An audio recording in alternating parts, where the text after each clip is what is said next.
Co je to za rámus? Že by se Vočko konečně oběsil? Ticho, sledujeme izotopy. Vypněte to, stejně prohrajou. Jseš slepej? Jsou ve vynikající formě. Jasně, v All Star měli dokonce 4 maníky, nejvíce všech. A tohle to už je finálový zápas. Finálový zápas? Juhu, izotopové! A tady máme jednoho z fanoušků. Vaši oblíbení izotopové dnes píší historii. Co vy na to? Je to skvělý tým. Vždycky jsem jim věřil. Děkuji ti, Ježíši, a zdravím svoji nejmilejší Marč. Dokázali jsme to. Juhu, juhu.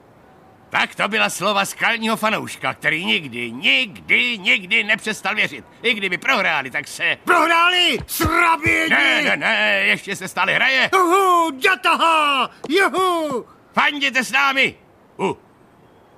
Teď to přijde, dávejte bacha, takhle fantasticky hrají už léta! Teď se vše rozhodne. A je tu nadhoz. To mě podržte, to byl ale úder. Míček letí, stále letí. Režisérem dnes byl Stan Kedlubnovský. A je to home run, je rozhodnuto.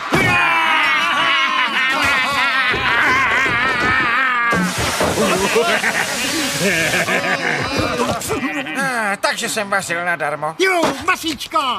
Jo! Izotopové! Jo!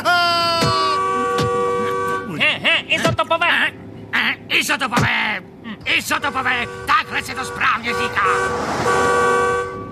Hele, baseballový hřiště, uděláme si home Ukaž jim to! Homre, co to dělal?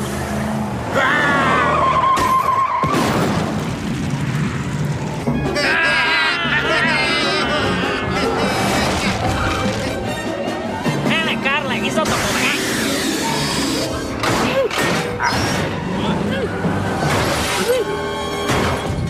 My jsme to vyhráli! Opatrně!